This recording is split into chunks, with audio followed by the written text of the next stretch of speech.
Order! Order! You are an incorrigible delinquent at times. Behave yourself, man!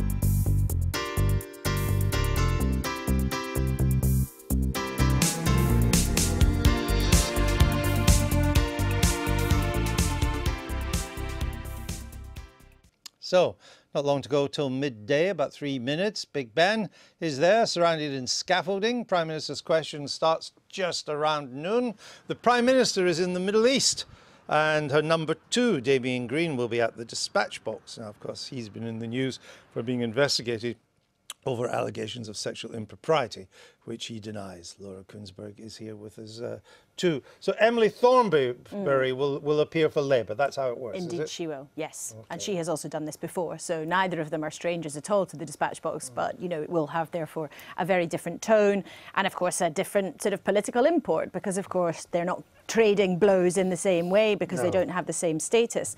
There is, though, another awkwardness about Damien Green, the First Secretary of State, doing this today because, of course, he is, as you suggested, under investigation after allegations of him making inappropriate advances to a young journalist and also an allegation of porn being found on his computer in Parliament some years ago.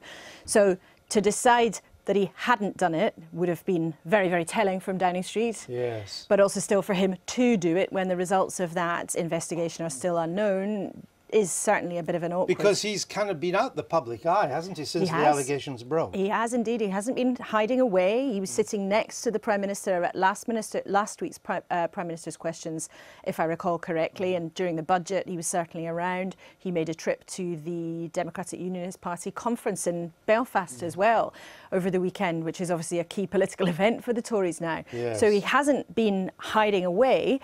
Whether we can read anything into that about whether number 10 thinks that he's going to be cleared, frankly, who knows? Because for them to hide him away would also suggest that somehow they knew exactly what was going to happen. Now, PMQs takes place today when Westminster, the media in Westminster, would seem pretty sure that although the sum of money is still within a range, that some kind of agreement is going to be done for the December EU summit on, I'll call it our divorce bill. Indeed, and I'm pretty sure of that. That's what I understand. And as the sequence of events here is quite important to understand. So last Monday, the UK Cabinet Brexit Committee gave Theresa May the green light to go to Brussels with a hypothetically much more generous offer, thought to be around the 40 billion euro-ish mark.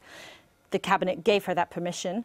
Ollie Robbins, her top EU official, her Sherpa, took that offer to Brussels at the back end of last week.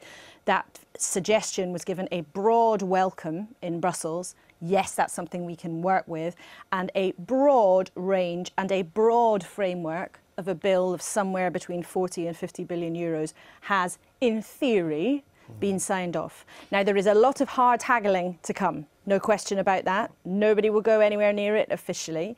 But one of the important things politically here is that the mood among Brexiteers, mainly, including those who sit around the cabinet table on this issue, has changed in recent months. So we have not seen, and I don't think we will see really, a huge upsurge of sort of Eurosceptic opinion saying this is absolutely not acceptable. The public view, of course, may be different, but in terms of the Brexit bill being a complete political nightmare for Theresa May, there's been a change in mood in the last couple of months, and I don't think we're going to see it have huge immediate consequences for her. But there's an urgent question on justice issues straight after Prime Minister's questions today. Who will take that then for the government? Liz Truss, the Chief Secretary to the Treasury, is going to answer that. I would expect all she'll say is, oh, well, no agreement till anything is agreed. I'm not going to get into figures. But, you know, she might let something slip. Yeah. Nobody's denying the figure too. This morning, so our hope now is on Liz Truss. Well, Treasury have got to be even more careful with their words than me. I think. Well, there's been an astonishing, and I have to say quite unusual level of discipline after last week's Brexit Cabinet Committee. I mean, whatever they agreed in there, it held. It really, really held. So interesting. And the significance, if there is an agreement on the money, is that it opens the door. Well, there's still a little matter of the Northern Ireland border. And that's not settled at it yet. Yeah, absolutely. Yeah. But if that can be swept, you kind of think if the money's done, other things will fall into place. If that happens, we move on then to discuss the future relationship between the EU and the UK. That's right. I mean, as one minister described it to me once, the first bit is a divorcing couple. They're fighting over who gets the vinyl collection and the pot plants. You get that bit, and then you can be moving on to the long-term custody of the children. So that's basically, it's an overused metaphor to talk about divorce and then the future, but that is basically, in terms of understanding what it is. I wouldn't, though, be too confident that there is definitely going to be agreement at this summit. I mean, the money being broadly settled, is a vital part to unlocking this decision of whether they move on or not. But it does not mean that we are definitely going to move on. Ireland is still an enormous, enormous issue. There are still stumbling blocks over the European Court of Justice. Still no agreement on what happens to child benefit. Remember, that was even an issue for David Cameron in his renegotiation, so a lot still to do. Let's see what happens at PMQs. We go straight to the comments. Mr. Damien Green. Mr. Speaker, I've been asked to reply on behalf of my right honourable friend, the Prime Minister, who's abroad in the Middle East, furthering our interests in a region that's fundamental to our national security and prosperity. Mr. Speaker, I'm sure the whole House will wish to join me in offering our warmest congratulations to His Royal Highness Prince Harry and Meghan Markle, and in wishing them every happiness in the future. Today also marks the 100th anniversary of the creation of the RAF. The whole House will want to express our thanks for a century of service to this country. The First Secretary's congratulations to Prince Harry on his engagement. Thanks to the outstanding efforts by the Labour Council in North East Lincolnshire, the Government has included the Greater Grimsby project in its industrial strategy document. But we need more than a byline in a glossy magazine to make its potential a reality. Will the First Secretary say when we can expect his government to put its money where its mouth is so that we can get going? I think beneath this I can welcome the fact that the Honourable Lady is welcoming the industrial strategy, as she should do. It will be good for Grimsby, it will be good for many communities around this country, particularly those who may feel that in the past they have been left behind. And I'm happy to assure her that the industrial strategy will come with money attached, as she will have heard in my right honourable friend the Chancellor's budget. Mr. Simon Clark. Thank you, Mr. Speaker. Making a success of the South Tees Mayoral Development Corporation is vital for Teesside, and I was delighted to welcome the Prime Minister to my constituency this summer.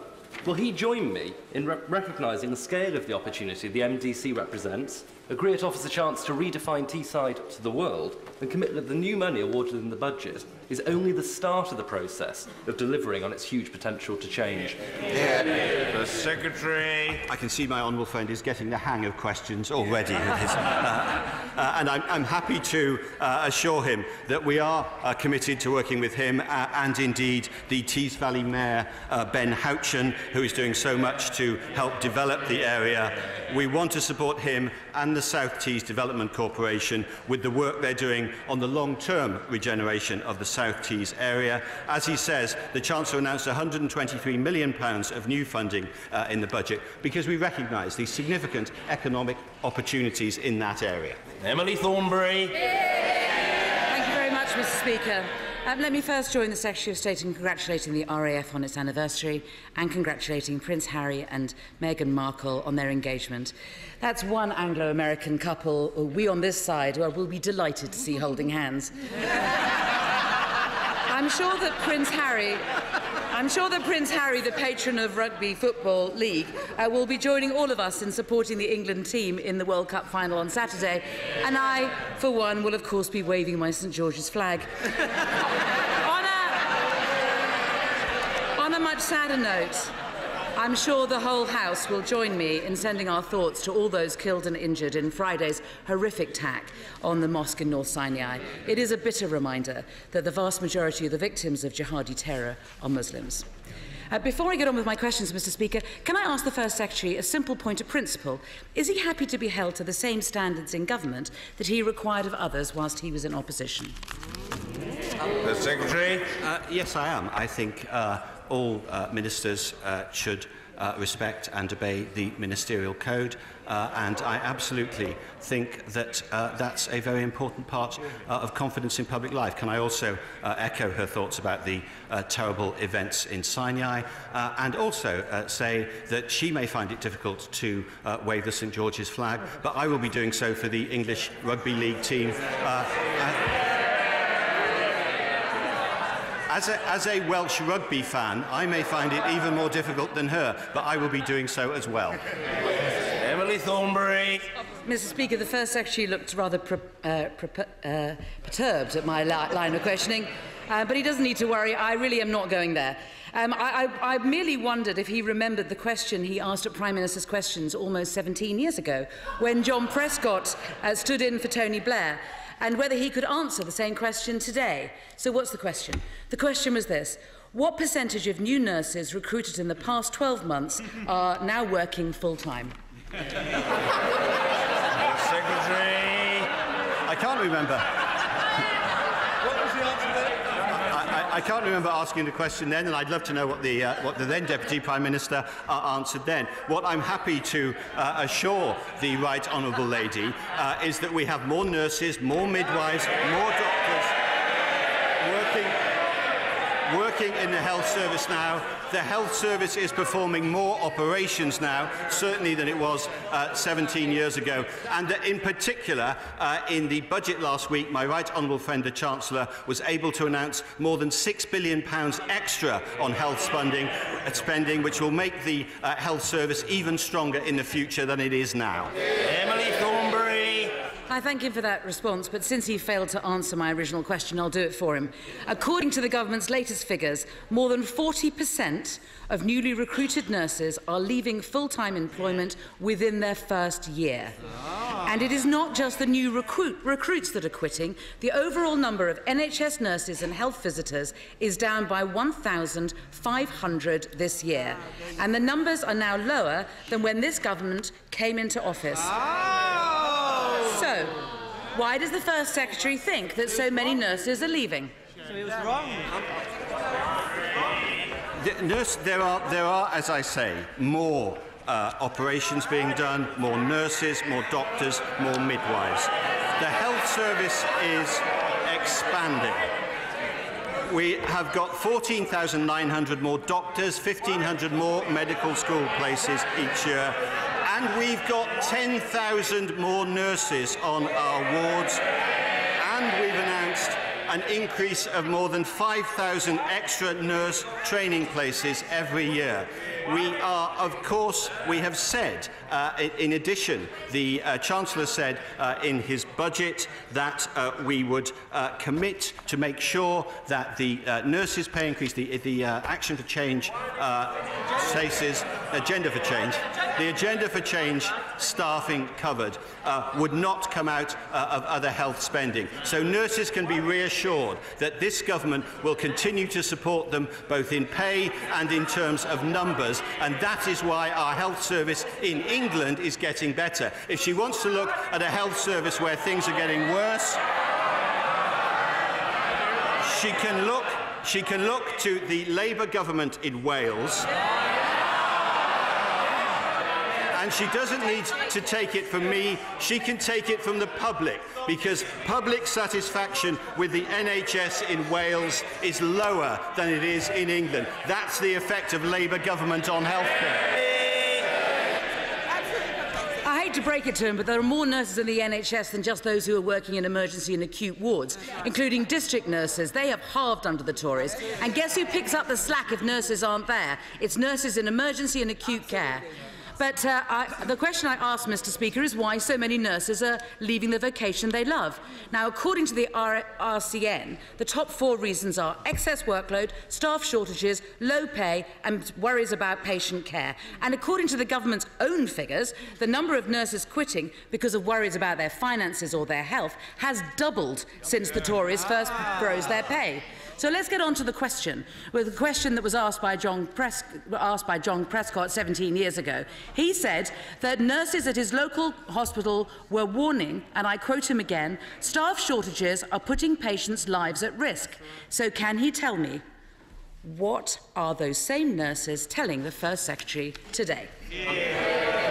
What I can say is that since 17 years ago, and it's interesting that 17 years ago there were still significant numbers of years of Labour government ahead with all these pressures she's just exposed to us under the Labour government. Since 17 years ago, there are significant more nurses in post, and I didn't quite understand her point about wards, because she seemed to go on and off the wards, but we know that we've got 10,000 more nurses on our wards where people want to see them. And also, if she's interested in nurses' pay, of course, I hope she will find it in herself to welcome the tax cuts that were announced in the budget, the increase in the personal allowances that will help nurses just as they will help workers across both the public and private sector. This is good news for nurses. It was a budget that was not just good for the health service, but specifically good for the nursing profession. As I say, I hope she can bring herself to welcome that. Emily Thornberry.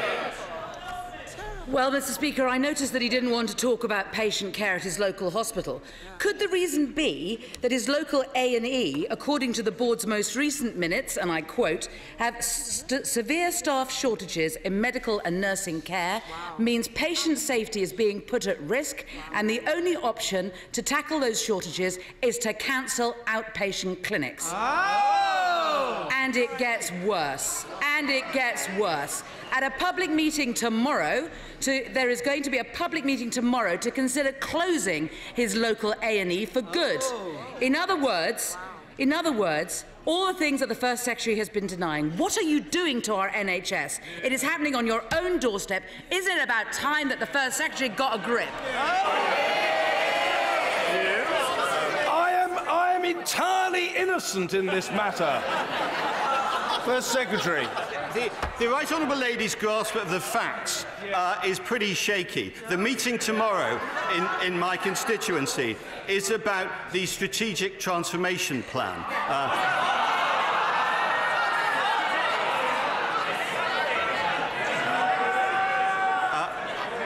I am happy to assure her that I am entirely in favour of option 1 of that strategic transformation plan, which suggests not just leaving A&E services in the hospital in my constituency, but actually expanding specialist services there. I would strongly suggest she doesn't try to think she knows more about what's going on in my constituency than I do. I suspect that neither the nation nor his own constituents will have taken any reassurances from that answer. But really, Mr. Speaker, we have an NHS which is in the grip of a chronic funding and staffing crisis. GPs are quitting in record numbers, junior doctors are running A&Es without supervision, our nurses are at breaking point, and all this is before the winter crisis that is coming. So, Mr. Speaker, let me finally ask the First Secretary, what does it say about the government's priorities that last week's budget could only find £350 million to help the cash-strapped stretched to the limit NHS cope with the winter fuel crisis?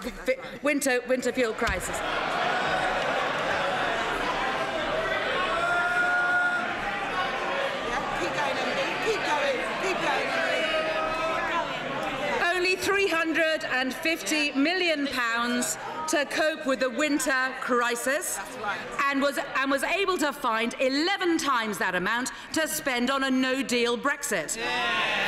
Isn't that the very definition of a government fiddling away whilst the rest of the country burns?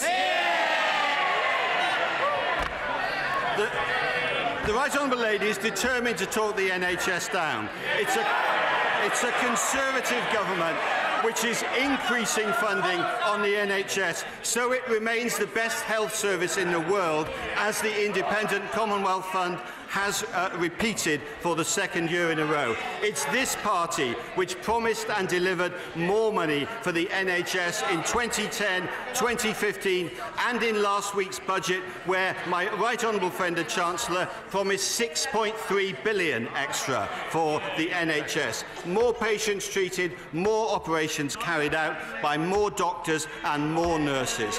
And when she says at the end that the government is wasting £3 billion on preparing for Brexit. We now know that the Labour Party doesn't think it's worth preparing for Brexit. They do though think it's worth preparing for a run on the pound. That's all you need to know about Labour. Mr. Speaker, this week, one of Labour's last two remaining councillors in Boston crossed the floor to join the Conservative. Didn't want to see this country go back to 1973. Will the First Secretary join me in welcoming this new member to the Conservative Party, and will he agree with me that an open, optimistic Britain deserves better than reheated Marxism and Labour's bankrupt economy?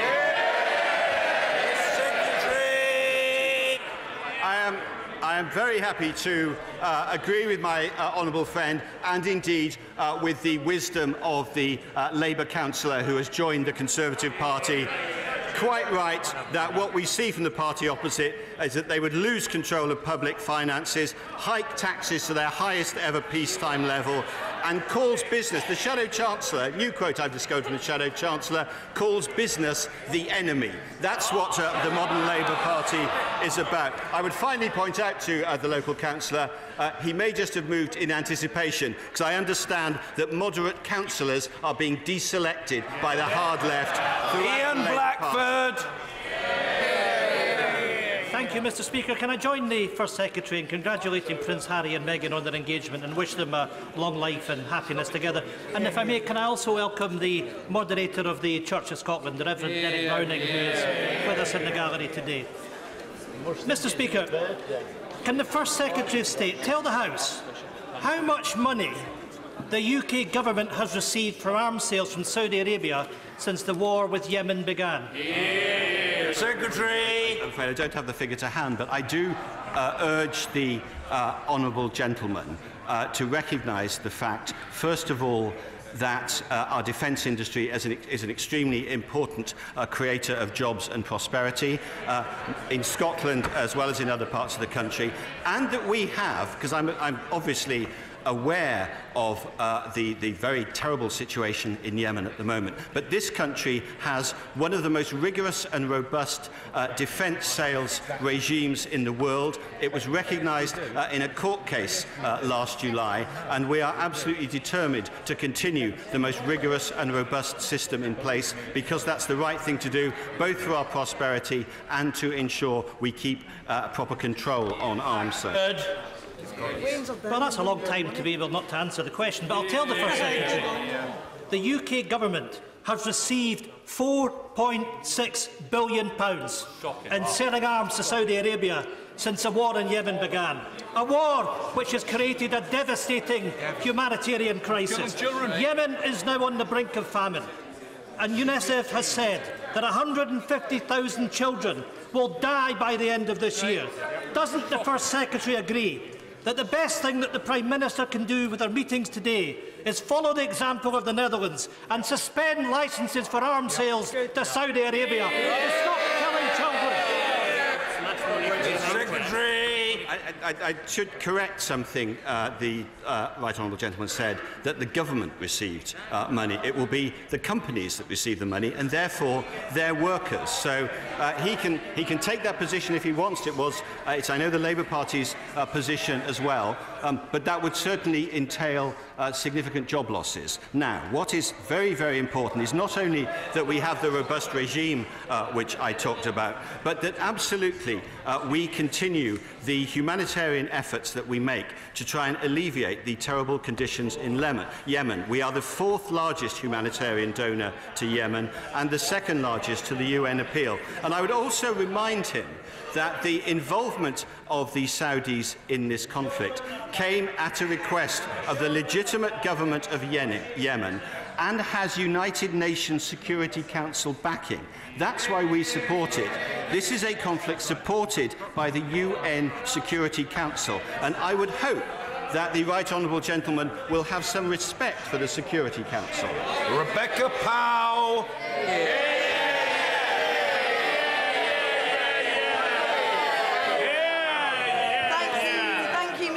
Speaker, this government's ambition to build more homes is welcome, especially amongst those struggling to get on the housing ladder.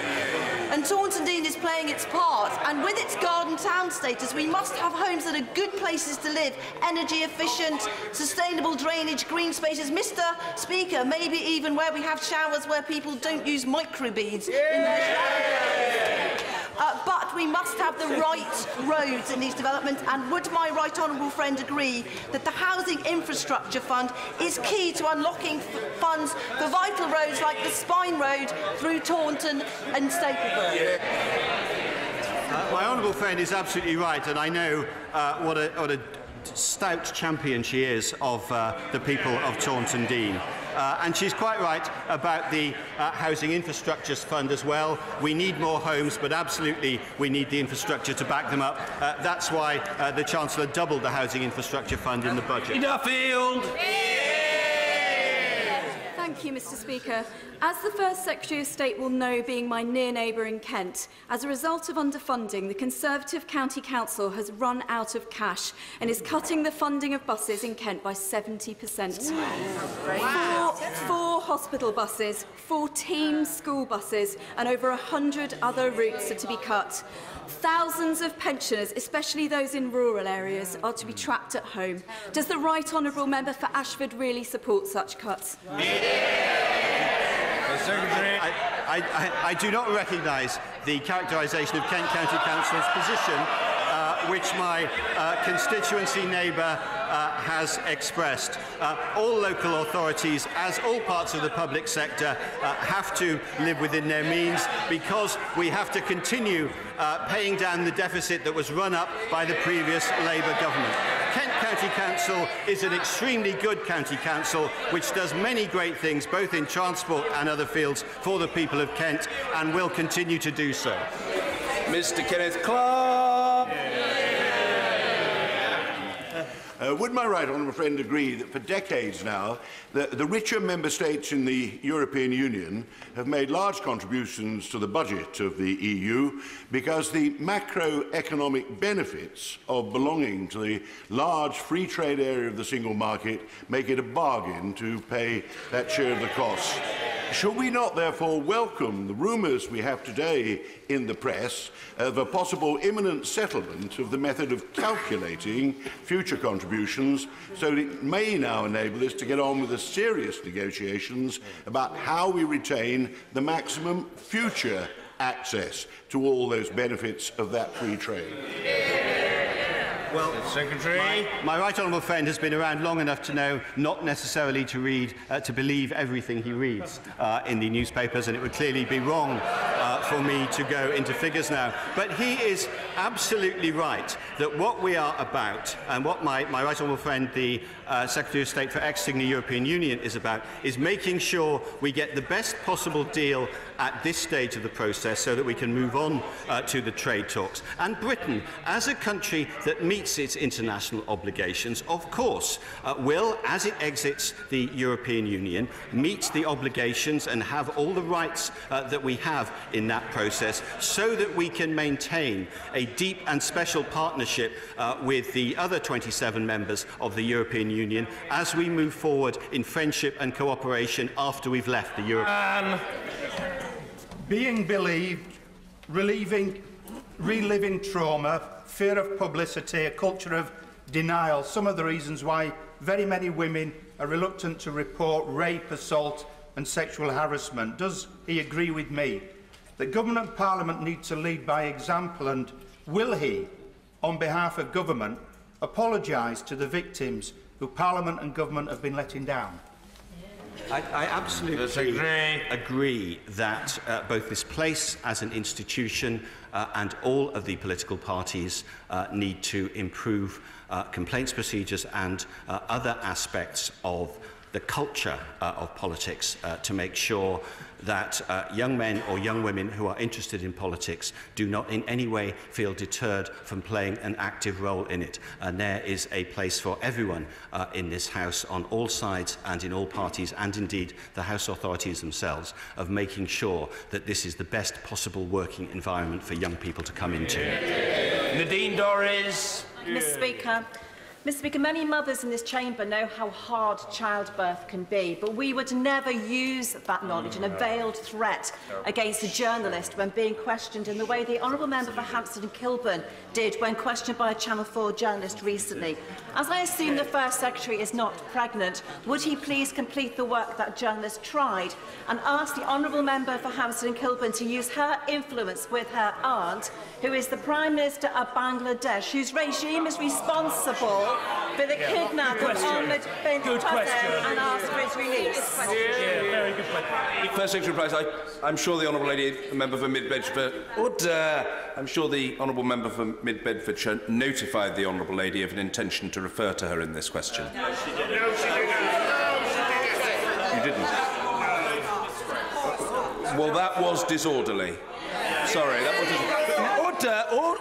order. Nevertheless, the question has been asked. Nevertheless, perfectly proper for the First Secretary briefly to reply.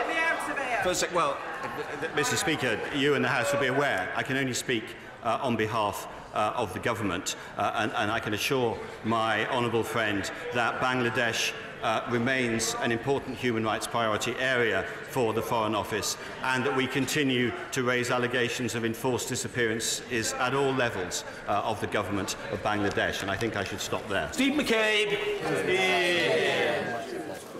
Mr. Speaker, at the present rate of progress, it will take the 3 officials at the First Secretary's old department more than 70 years to investigate the claims of around 4,500 WASPy women deprived of their state pension. Now, I know this government's slow, but isn't that adding insult to injury? The Secretary. The honourable gentleman will be aware that the government committed a sum of more than £1 billion to make sure that no one's pension would be delayed more than 18 months from the original period. And he also, I'm sure, as a reasonable man, recognises that with increasing longevity, it is inevitable that the pension age will rise. That is what this government is doing. And by next year, pension inequality will have been removed. We will hit 65 for both sexes in next year, and that means that we will then have an equal pension system. James Gray. The Royal Air Force is unique amongst the 3 services in having been established by an Act of Parliament which achieved royal assent 100 years ago today. Will my right honourable friend find time in his busy diary to join me and members of both houses and staff throughout the Palace in celebrating the magnificent service the RAF have given to this nation over that 100 years, in a parade, a unique parade in the atrium of Portcullis House this evening at 7:30 by the Queen's Colours Column? Well, I've already mentioned the centenary today, and my honourable friend is extremely right, not just to bring it up again. We cannot pay high enough tribute to the men and women of the RAF for a century of service that will go on for a long time into the future as well. And I'm glad he's managed to get an advert in for the parade this evening at Portcullis House. Grady. Thank you, Mr. Speaker. The United Kingdom has lost its seat on the International Court of Justice. EU agencies are pulling out of London, and there'll be no more European capitals of culture in the United Kingdom. Is the sun setting on Empire 2.0 before it's even begun? The Secretary. I think the honourable gentleman it's not surprising, really, that EU institutions are not going to be in a state that's not a member of the EU. That can't come as a surprise to the honourable gentleman. On the capitals of culture, I rather agree with him. I think it's extremely disappointing that after they'd let British cities including, I know, some in Scotland, asking to apply to be part of the process, the Commission decided that they couldn't. We are in urgent talks with the Commission about that, and in particular, we're making sure that all those cities who applied can continue with their cultural development, because cultural development has been shown to be an extremely good basis for the regeneration of cities and towns across the United Kingdom. Amanda Milling. Thank you, Mr. Speaker. This Saturday I'll be announcing the winners of my annual local shop competition as part of Small Business Saturday. So will my right right honourable friend wish all Cannock Chase retailers the best of luck and also wish those winners congratulations. I'm very happy to share my honourable friend's congratulations for her retailers. I suspect many members will be celebrating Small Business Saturday this weekend. It's become an extremely important part of the calendar. Supporting small business is absolutely at the heart of this government's economic strategy, and we should all take every opportunity to celebrate the hugely important work they do in innovation, in entrepreneurship and in serving the people. Sarah Jones. Thank you, Mr. Speaker. Today, we see shocking new figures that child knife deaths are nearing a 40-year high. 5 months ago, the Prime Minister in this place promised action, but she has failed to deliver. Nothing in the budget on policing and nothing meaningful to tackle the causes as well as the crime. It's clear we need intervention now and not just from the Home Office.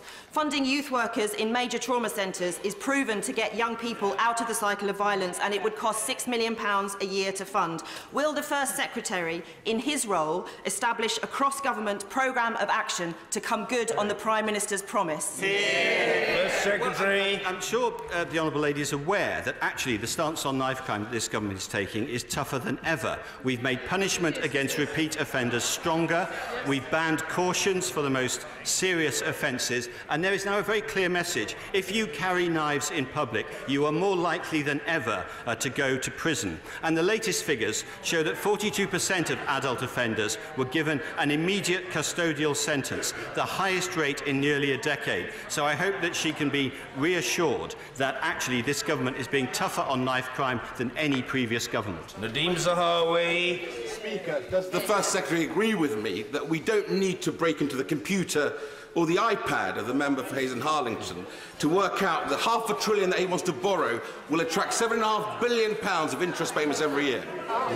Well, the one difficulty with that otherwise ingenious question is that it bears no relation to government policy, for which the right honourable gentleman is responsible, but rather to that of the Shadow Chancellor, for which he isn't. Wayne David. Mr. Speaker, Sharon Jones is a constituent who had a malignant brain tumour removed some 20 years ago. This left her with excruciating headaches and severe pain in her neck and shoulders. Sharon has been in receipt of ESA, and the Department for Work and Pensions accepts that Sharon is not fit for work, and yet she has now been placed in the work-related activity group and her benefit has been reduced. Will the First Secretary justify this to Sharon? Wow. First Secretary. Well, obviously, there will clearly be individual issues in this case, which I can't be aware of. I'm sure my right honourable friend, the Secretary of State for Work and Pensions, would be very happy to look at this individual case to see if something needs to be done for Sharon. John Stevenson. Mr. Speaker. I very much welcome the announcement of a Borderlands growth deal. This is positive news for the border area. But can the First Secretary assure me that this initiative will receive sufficient resource to ensure its success? The Secretary. I share my honourable friend's enthusiasm for the Borderlands Growth Initiative. I've seen the many benefits of city deals and growth deals around all parts of the United Kingdom since I became First Secretary, and I think the Borderlands Growth Initiative is particularly important because it will show the mutual prosperity between his part of the north of England and the southern part of Scotland. And all I can say is that since my right honourable friend, the Secretary of State for Scotland, is actually a constituency MP in the southern part of Scotland, I know that this deal will get particularly strict attention inside the Cabinet. Tommy Shepherd. Does the First Secretary agree with the Lord Speaker's Committee that the House of Lords should be reduced to 600 and that the term should be limited to 15 years? And does he not feel the slightest sense of embarrassment that the crisis of credibility of the undemocratic upper chamber has become so acute that its members are themselves begging for reform whilst the elected government refuses to act? Yes, I think when the honourable gentleman speaks on behalf of all members of the House of Lords in terms of begging for reform, he may not necessarily absolutely be representing the entire range of views in another place, but I'm happy to assure him that the government is looking very carefully at the proposal of the Burns Committee, and we will, of course, respond in due course. Damien Collins. Speaker. Could my honourable friend and neighbour say what action the government is proposing to take against Russian-backed agencies spreading fake news and disinformation? We know they've been doing it in our political campaigns, but also worrying reports as well that disinformation may be spread around important issues like accessing vaccines and the flu jab. The Secretary. My honourable friend is quite right to raise this. Cybersecurity is an extremely important issue, and fake news and the dissemination of potentially dangerous information is one part of that. So the National Cybersecurity Centre is looking very hard at this. It takes a number of measures to combat it, some of which obviously have to remain private, but I can absolutely assure him it is very high on the agenda of the National Cybersecurity Centre, which is just over a year old and which is doing very good work in ensuring that the whole area of cybersecurity is much better than it used to be. Streeting. Thank you, Mr. Speaker. An 11-year-old primary school pupil approached me to tell me that he, his mother and his two brothers live in a single room in a bedsit in Ilford, and could I find him a council flat like the one that I grew up in? What's heartbreaking about that is that I know, and the First Secretary will know, that it's very unlikely that he will ever have one. So can I ask him very simply, given that the measures announced in last week's so-called housing budget will not solve the scale of the problem that sees more than 100,000 children living in temporary accommodation, what is he going to do to make sure that that boy, his family and every other child living in a bedsit or temporary bed and breakfast accommodation gets the decent home that they need, that they can call their own? I absolutely agree that this is a serious problem, and that's one of the reasons why housing was at the centre of my right honourable friend, the Chancellor's budget. I hear from the opposition front bench that the right honourable lady has recovered her voice now and is asking what we're doing about it. I'll tell her what we're doing about it. Last year, we delivered more homes than we've seen in all but one of the last 30 years. 217,000, taking us to 1.1 million since 2010. Over the next 5 years, we will invest £44 billion in home building, boosting the funding for council, social and low-cost housing to over £9 billion. We are building more social housing than the Labour government did in its 13 years in office. We will build even more in the future. This is a government that's addressing his constituents' problems. Previous Labour governments signally failed to do so. Alex Chalk. Thank you, Mr. Speaker. At the recent extremely successful Cheltenham Literature Festival, Hillary Clinton came and talked about the importance of ensuring that the Russians are not allowed to meddle in British elections or indeed in American elections. Does my right honourable friend agree with me that we should be building an offensive cyber capability so that our opponents know we have the will but also the wherewithal to strike back? My honourable friend is exactly right, as you would expect from the Member of Parliament who represents GCHQ. And he is absolutely right about the offensive capacity that we may well need in the cyber area, and I'm happy to assure him and the House that we are indeed developing that. Mary Black. Yeah. I would like to ask the Minister if, without mentioning the new state pension, apprenticeships, or stating the falsehood that the Scottish Government can somehow fix the problem, and given that the Prime Minister is a waspy woman herself, how he can justify a rise of 413% in the number of women over the age of 60 in receipt of ESA because of this Government's refusal to give them their pensions? Well, as I replied to a previous question on this subject, I hope she would recognise the principle that is right, that we need, as we live longer, to move up the pension age. And she knows as well as I do that actually the Scottish Government does have the capacity to top up welfare payments. They like to sit here and deny this, but in Holyrood they know they could do this. So, as ever with the SNP, They should stop simply moaning in this chamber. They should go back to their own government in Scotland and say if they want to do something, they should do it. They should get on with the day job of running Scotland. Wendy Morton. I very much welcome the government's modern industrial strategy that was launched this week. Does my right honourable friend agree with me that it's really going to be important as this country moves forward? We seek a global Britain in creating more and better quality jobs.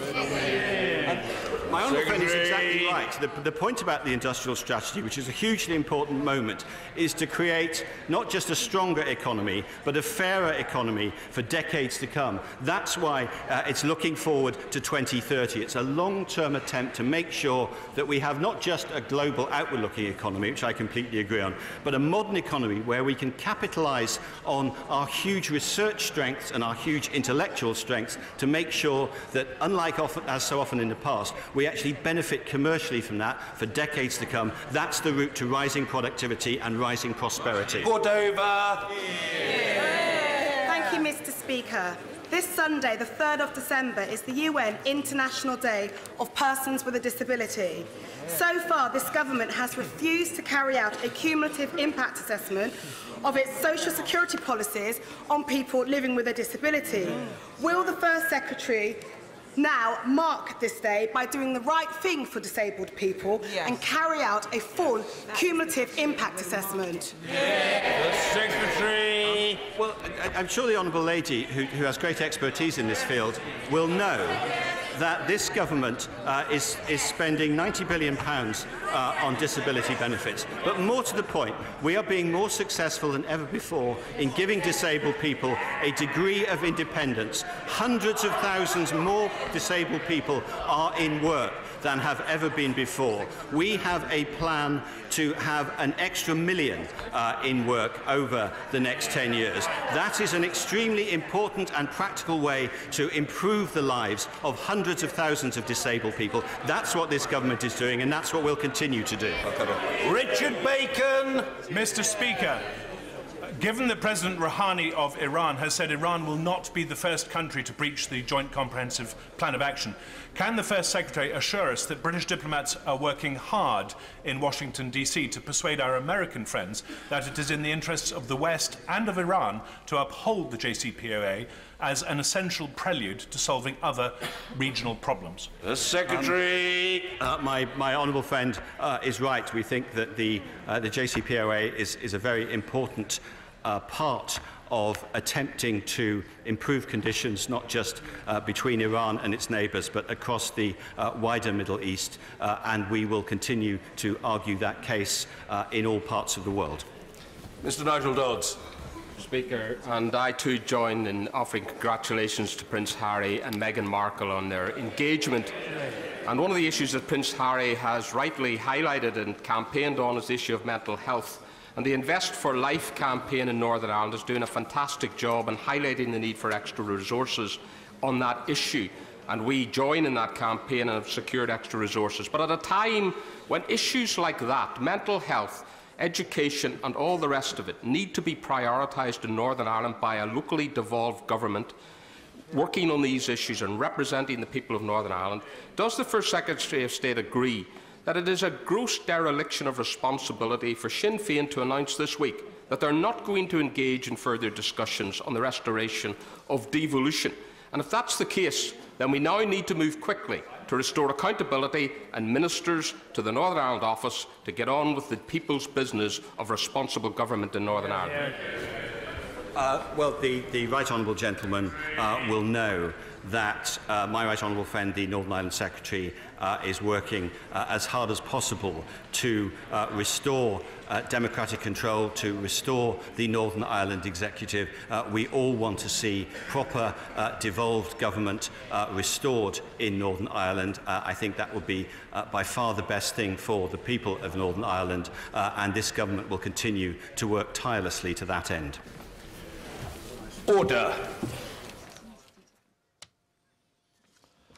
Prime Minister's Questions comes to an end. A faltering performance there by Damien Green, the de facto Deputy Prime Minister. We'll come to that in a moment. A good start by Emily Thornberry, who was standing in for Mr Corbyn with some good jokes, some good lines, though she did fluff her delivery at several occasions. She went largely on the NHS, particularly the recruitment of nurses. I doubt much of that is going to see the news because while that has been taking place, we have learned that Donald Trump, President of the United States, has been sharing videos, retweeting videos, which were originally made by the deputy leader of a far-right group in Britain called Britain First. Many people regard Britain First as a fascist organisation. Certainly on the far, far right, and these tweets purport to show Muslims committing crimes. He retweeted 3 posts by a Jada Franson today, I assume when he woke up this morning, Washington time. The posts include unverified videos titled "Muslims Destroy a Statue of Virgin Mary," "Muslim Migrant Beats Up Dutch Boy on Crutches." I think you get the sense of the kind of things there. Franson is 31. I think she's the deputy leader of Britain First. She's facing 4 charges. She's currently out on bail, facing 4 charges of causing religiously aggravated harassment as part of a Kent police investigation into the distribution of leaflets and the posting of online videos during a trial at Canterbury Crown Court in May. She's also due to appear in court in Northern Ireland, charged with using threatening and abusive language and in a speech she made in Belfast in August. Mr Trump has 43.6 million Twitter followers who have now by him been sent these videos from Britain First. What's your reaction to that? Well, you're giving us the latest news on that. I mean, Britain First is an appalling organisation, and I only hope that he's made a mistake in retweeting some of this stuff. But it's very hard to comment without knowing the background of the context. Mr Trump is due to visit this country in 2018. What does this do to that visit? Well, let's establish the full facts. I mean, at the end of the day, he is... Well, I've given you the full facts. Well, he is still the President of the United States, and if he chooses to visit the country, then he should be accorded the full respect of his office, which is an important office, and the US is a very valuable ally, but nobody is going to defend that if indeed the facts are as you set it out. This country spent 6 years fighting the Nazis. Yeah. Do we really want to welcome to our shores a man who retweets fascist anti-Muslim propaganda? Well, I think we need to ascertain the full circumstances. I mean, I've said that I totally agree with you that Britain First is an appalling organisation. Nobody would want to defend any of their actions or any of their tweets. Almost certainly the information and the video is probably false anyway. Yeah, nobody wants to defend what they do and what they stand for. I totally agree with you that, you know, we celebrated Remembrance Day recently. We have a proud history of fighting Nazis and fascism in this country, and we should absolutely stand by that. I think I'm right in saying, you may remember better, that the man who murdered Jo Cox, who struck her down in cold blood, wasn't he shouting Britain First? I think he was. I don't want to say that for sure, but it's certainly ringing bells, and I think this is very, very concerning to hear. I think, unfortunately, this kind of horrible racist material does circulate on the internet, and it's extremely worrying to hear that that's a response from Donald Trump. I mean, I must say, actually, I don't know if others agree with this, but his response to the London attacks and the way that he dealt with the London mayor, a British elected politician, was absolutely appalling. And I think we need to see strenuous comments now coming from the highest level in British government, because we cannot have another head of state closely involved with someone who is apparently, it seems from what you've said now, supporting criminal material, because that is potentially what this is. So I hope that the British government will look at this very carefully and that they will make clear representations. I think just ignoring it a bit is not good enough, actually, if what you said is really the case. What is your view then on the Mr Trump visiting these shows? Well, obviously, Labour was very concerned when initially there was a suggestion there would be a state visit for a whole variety of reasons, actually. And I think we need to look at, you know, what kind of arrangements there will be made for his visit in general in the light of these tweets. Because I think it was now planned to be a scaled-down visit. Yeah, so not a full state visit. Should that still go ahead? Well, I think we need to look at this very, very carefully. I mean, as was mentioned, he is the elected president of the United States, but let's think about the impact this kind of material has. I mean, how an ordinary Muslim person would be feeling in the US, seeing this kind of material being put out about them. I mean, I talk to my constituents and I know how hurtful they find it when they're misrepresented in this kind of horrible way. The killer of Joe Cox was shouting Britain first. He was. I've had that confirmed. Brandon Cox, the widow, he has tweeted, Mr Trump has legitimised the far right in his own country. Now he's trying to do it in ours. Spreading hatred has consequences. The president should be ashamed of himself. In addition to the bizarre nature of the president of the greatest democracy in the world doing this sort of thing, it's a real problem for the British government now, is it not? It really is, because many members of the British public, one suspects the vast majority of the British public, would find this kind of thing completely and utterly repellent. Certainly people in government would find this completely and utterly repellent, and yet he is the most important politician in the world. Perhaps the Chinese leader only has more power than him. So it is a massive dilemma. You know, Britain is not in a position to suddenly say, oh, we're not going to deal with this man, we're not going to deal with his administration, we're going to somehow pull up the shutters and have nothing to do with the United States. And yet they will want to, I would imagine, express their disapproval in the strongest possible terms. Now, we saw right at the beginning of his administration, Theresa May sort of really struggling to find a balance of being a critical friend. But if your friend that you have tried to diplomatically criticise becomes over time more and more objectionable in the kinds of things that they are circulating, how do you then calibrate that relationship? It's a very serious problem, and of course Theresa May will be asked about this on her trip to the Middle East and repeatedly until she gives some kind of answer, but it's very difficult.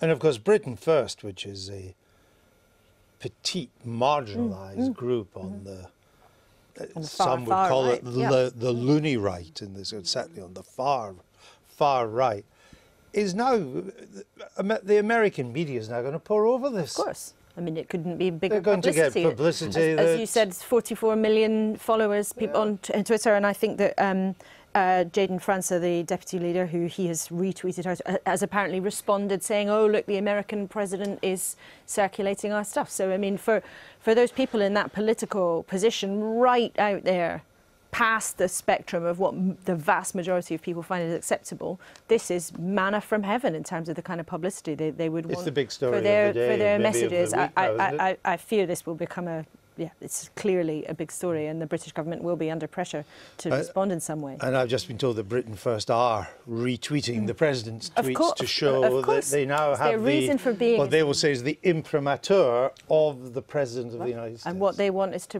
give oxygen to what most people, the vast majority of people in this country... What's the defence? That it's called Britain First, which sounds quite nice. Britain First is quite good, in a way. And he had no idea what it was. I suspect that is. Seeing as most people in the UK have probably never heard of Britain First, I suspect he hadn't either. But I mean, he must have known the nature of what was being tweeted. It's not a defence if he didn't read the stuff or look at it or anything. And I think he has to be aware of the nature of his office will and be the person the only that he defence, is. but it may be an unconvincing defence, Annalise Dodds. Well, exactly, and I think sadly this is part of a pattern. As I said, we've heard what he said before about our country, that he has made incredibly offensive remarks about why he believes there have been terrorist attacks on our soil. And I don't think they are just because of ignorance. I think he perhaps believes that this is something that will lead to more popularity for him, but in the process, he's increasing hatred towards people in our society, in our country. And ultimately, you know, it's our government's role to defend our people, all British people, and that's got to be at the root, I think, of their response to this. London is the greatest multicultural city in the world now. It's overtaken New York and Los Angeles, which were huge examples of multicultural. We have a very proud history of kind of hard to welcome in this country. Someone who tweets this to a city like this. It is, but as Laura says, you know, we should look at the office and not the person occupying it. You know, as you say, America is the greatest democracy difficult one, on isn't earth, it? and we have to have. You know, we welcome lots of people to this country whose policies we don't agree with. We have had Charles in the past. That's true. You know, Robert Mugabe came Mr. Mugabe at a state visit. So not anymore. You know, I'm not putting this in the same category. It is appalling, but we have to have relations with the US. So, While Damien Green was standing in for the Prime Minister at PMQs, a story broke in the Standard, taking on the allegations in some way. I would suggest the timing is not a coincidence. Well, one might imagine that the editor of the Evening Standard is somebody with a very advanced political brain, of course. Literally, just as he was getting to his feet and also taking questions on that issue, particularly awkwardly from John Mann, the Labour MP, who has had such a record of fighting sexual harassment, particularly in Parliament. A Standard journalist has published a story including texts to her from Kate Maltby, who is the young journalist who alleges that Damien Green made inappropriate advances to her. Now, what these texts appear to show is Kate Maltby expressing concern at the time last year, back in 2016, expressing concern about what had happened, suggesting that Damien Green had hit on her, to use the phrase, while offering her a job. Oh, that's the new bit, is offering a job. That is the new bit that seems to be alleged in these messages. Now, Damien Green has never denied discussing Kate Maltby's potential career. They're both interested in politics. He hasn't denied that, but there is new evidence in these texts, which, two important things. I understand these messages have already been passed to the Cabinet Office investigation into all of this. Sue Gray, the Whitehall Supremo, who's looking at all of this, does have this material. I also understand that Kate Maltby, who of course is at the centre of all of this, asked the Standard not to publish this evidence at the moment. And so in terms of the sensitivity around this investigation, it obviously does change the dynamic that some of the evidence has bust into the public domain in this way. But as I understand it, she asked the Standard not to go ahead with But they went ahead. But they went ahead. It's an important story as they would see it in the context of all of this. But just to be clear, it's not a text from Mr. Green offering a job, it's a third party. What they have published, indeed, what they have published are texts from Ms. Maltby to a friend of hers who happened to be a journalist, recounting what happened a year ago. And of course, her backers and people like Helen Kennedy say that she didn't just come up with this all of a sudden. There were concerns. We need to stop there. It's going to be a busy day for you. Again. That's all, folks.